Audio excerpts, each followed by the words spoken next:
To optimize the camera for taking pictures of sports, you may want to set the Sport Scene mode. However, for more control over camera functions, I would recommend setting the Shutter Priority mode instead. In which case, you'll want to make sure the flash is turned off, you'll want to set the Drive mode, you'll need to select an autofocus point, set the autofocus mode, set the ISO, and the white balance. Let's get started by setting the Sport Scene mode. Turn the mode dial to the Sport Scene icon, which is the running man figure right here. This will optimize the camera for the fastest shutter speed possible given the amount of available light.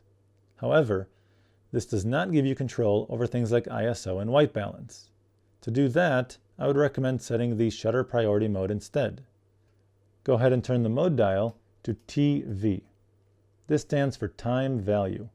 What this allows you to do is set an appropriate shutter speed so that the subject doesn't have any motion blur, while the camera sets an appropriate aperture given the amount of available light.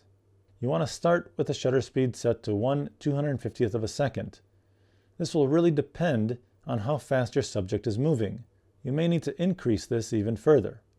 Because the subject is too far away, you want to make sure that the flash is turned off. So if the flash is up, make sure you push it down. If the flash fires, not only will the shutter speed be limited to 1/200th of a second, which may not be fast enough, most likely all you'll be doing is illuminating the heads of those in front of you and not the subject itself. Now let's go ahead and set the Drive mode. To set the Drive mode, press the left navigation button right here. Use the navigation buttons to choose continuous shooting and press set. What this allows you to do is hold the shutter button down while the camera continuously takes pictures one after the next. This is great because it allows you to capture the image the way you want it. As you're tracking the subject, you can hold the shutter button down while the camera continuously takes pictures. Now if you are tracking your subject, which basically just means you're moving the camera, keeping him in the same place in the frame, you'll also want to set the autofocus point. To do so, press the autofocus point selection button right here. Use the navigation buttons to select an appropriate focus point. If you're tracking to the right, you may want to select a focus point on the left. And if you're tracking to the left, you may want to select a focus point on the right. I'll choose this focus point here, and then press the autofocus point selection button again.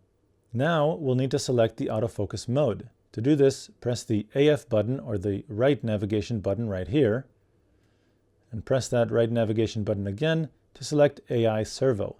What this does is continuously focus on the subject. What this means, however, is that you'll have to have that focus point over the subject at all times. Press set to escape. Now let's go ahead and set the ISO. Press the ISO button right here at the top of the camera, and using your navigation buttons or the main dial at the top, set the ISO appropriately. I'll set mine to 100. Press set to escape. With the ISO set to 100, I'll be able to maintain the smoothest colors possible. However, depending on the amount of available light, I may be underexposing my image, in which case I'll have to increase the ISO. Finally, let's go ahead and set the white balance. Press the up navigation button right here, or the WB button. Using the navigation buttons, set this appropriately. I'll set mine to daylight, then press set. I'm assuming we're outdoors in the day, and so daylight will get me the most accurate colors in my scene. However, if it's a cloudy day, you'll want to set the white balance to cloudy. That way, it'll warm up the tones in the image. Now with all the functions properly set, you're ready to take your picture. Place the focusing point you selected over your subject. Press the shutter button halfway. Remember, the camera will not lock focus because you have it set to AI Servo. However, once it looks like it's in focus, you can track your subject and press the shutter button the rest of the way and hold it down so it continuously takes pictures.